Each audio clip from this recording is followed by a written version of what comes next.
আসসালামু আলাইকুম। চাঁদপুর শাহরাস্তি কোয়েল ফার্মের হ্যাচারির পক্ষ থেকে আপনাদের শুভেচ্ছা ও অভিনন্দন। সম্মানিত তরুণ উদ্যোক্তা ও খামারি ভাই ও বোনেরা, আশা করি আপনারা আল্লাহর অশেষ রহমতে খুবই ভালো আছেন। তো আজকে আমি আপনাদের মাঝে যে বিষয় নিয়ে আলোচনা করব, অত্যন্ত গুরুত্বপূর্ণ একটি বিষয়। কোয়েল পাখি পালন করার যে পরিবেশ, এই পরিবেশ নিয়ে আলোচনা করব। কোয়েল পাখি পালন করতে 4 থেকে 5টি ধাপ আছে। এই ধাপের ভিতরে কিন্তু একটা হচ্ছে কোয়েল পাখির পরিবেশ এবং কি শেড বা ঘর নির্মাণ। এই বিষয় নিয়ে আমি আপনাদের মাঝে একটু গুরুত্বপূর্ণ আলোচনা করব ইনশাআল্লাহ। আপনারা ভিডিওটি শুরু থেকে না টেনে শুরু থেকে শেষ পর্যন্ত দেখলে ইনশাআল্লাহ আপনারা বুঝতে পারবেন কোয়েল পাখির জন্য কোন ধরনের শেড এবং কি কেমন পরিবেশ হবে এই বিষয় সম্পর্কে খুবই ভালো মতো জানতে পারবেন। তো মূল আলোচনায় চলে যাচ্ছি। যারা এখনো চ্যানেলটি সাবস্ক্রাইব করেননি অবশ্যই চ্যানেলটি সাবস্ক্রাইব করে রাখবেন। তো প্রথমে হচ্ছে আপনি চাচ্ছেন যে কিছু সংখ্যক কোয়েল পাখি দিয়ে আপনি খামারের যাত্রা শুরু করবেন। যেহেতু আপনি একটা মনে চিন্তা ভাবনা করছেন, সেহেতু এখন আপনি পালন করবেন, এর ভিতরে সবচেয়ে বেশি যেটাকে গুরুত্ব দিতে হবে ওটা হচ্ছে পরিবেশ। পরিবেশটা এমন একটা বিষয়, যদি এটা আপনার পাখির সাথে অ্যাডজাস্ট না হয় তাহলে কিন্তু আপনার পাখিটা সময় মতো ডিম দিবে না। অনেকেই আমাকে প্রশ্ন করে থাকে যে রিফন ভাই 60-70 দিন হয়ে যায় পাখি ডিম দিচ্ছে না। এটা কিন্তু ম্যাক্সিমাম সমস্যা পরিবেশের কারণেও হয়, খাবারের পরে। যদিও প্রথমত খাবার, এরপর হচ্ছে পরিবেশ, তবে পরিবেশটা অত্যন্ত গুরুত্বপূর্ণ বিষয়। এখন আসি যে আপনি কোন ধরনের পরিবেশে পাখিটা পালন করবেন। মনে করেন আপনি পাখি পালন করতেছেন 400-500 পিস, তখন আপনার হিসাব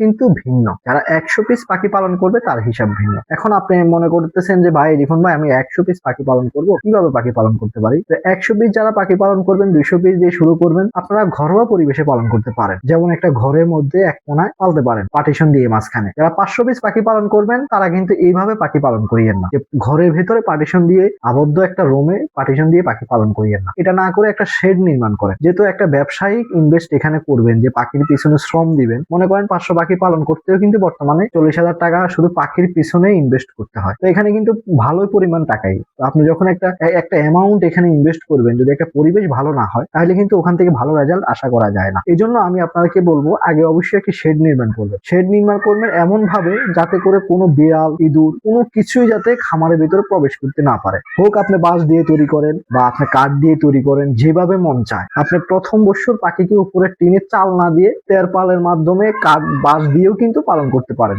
1 বছর 2 বছর পালতে পারেন, কিন্তু এরকম আবদ্ধ অবস্থানে পাখি পালন করিয়েন না।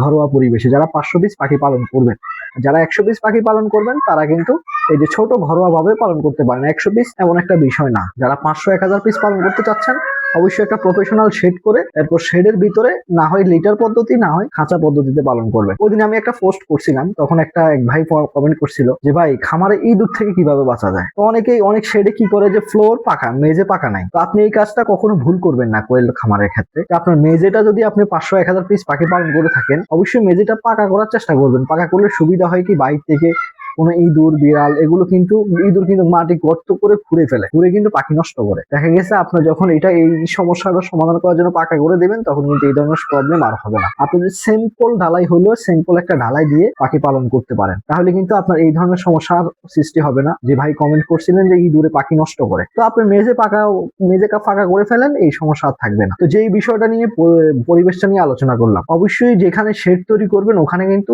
পর্যাপ্ত পরিমাণ আলো বাতাস থাকতে হবে। এমন জায়গায় শেড তৈরি করছেন যেখানে আলো বাতাস প্রবেশ করে না, ওইভাবে শেড করিয়েন না। আর আরেকটা বিষয় বলে রাখি, অবশ্যই যাতে একটু রৌদ্র ছায়াটা ঢুকে, সকালবেলা একটা রৌদ্র যাতে খামারে প্রবেশ করে, তাহলে কিন্তু পাখির জন্য হেল্পফুল হয়। শেডের যে লিটার আছে ওই লিটার গুলো মোটামুটি শুকিয়ে যায়। অনেকে এমন জায়গায় শেড করেন যেখানে আসলে বলার মতো না। ওই যে সমস্ত জায়গায় না করে একটু খোলামেলা জায়গায় শেড করলে আপনার পরিবেশ থেকে আপনার পাখির রোগ ব্যাধি এটা নির্ভর করে। যেমন আপনার কোয়েল পাখির রোগ ব্যাধি বেশি হচ্ছে পরিবেশ ভালো না থাকার কারণে, এখানে মেডিসিন কস্ট বেশি, উৎপাদন ব্যয় বেশি। তো দেখা যায় যে ডিমের রেট যখন আপনি একটু কম পাবেন, দেখা গেছে যে নিজের পোষাবে না। এটা কিন্তু পরিবেশ থেকে হচ্ছে। সেজন্য আমার একটাই কথা থাকবে, ভালো মানের পরিবেশে পাখি পালন করবেন, একটা উন্নত মানের শেড দিয়ে ঘর করে এরপরে পাখি পালন করবেন যারা 500-1000 পিস পালন করতে চাচ্ছে। আর অবশ্যই একটা শেডের মাপ আছে, আপনি মাপটা দিবেন প্রতি স্কোয়ার ফিটে 4 পিস করে পাখি, লিটারে পাখি পালন করবেন। এর চেয়ে বেশি দেওয়া যাবে না। অনেক ইউটিউবার বা যেখান থেকে পাখি সংগ্রহ করবেন তারা বলবে কিন্তু যে ভাই আপনি 1 প্রতি স্কোয়ারে 7টা করে পাখি দেন লিটারে। না, এটা করলে আপনার পাখি অল্প জায়গায় বেশি পাখি পালতে পারবেন। এটা হচ্ছে তাদের পলিসি, যাতে আপনি ওখান থেকে বেশি পাখি সংগ্রহ করেন। ওটা আমি কখনো কাউকে সাজেশন দিই না যে আপনি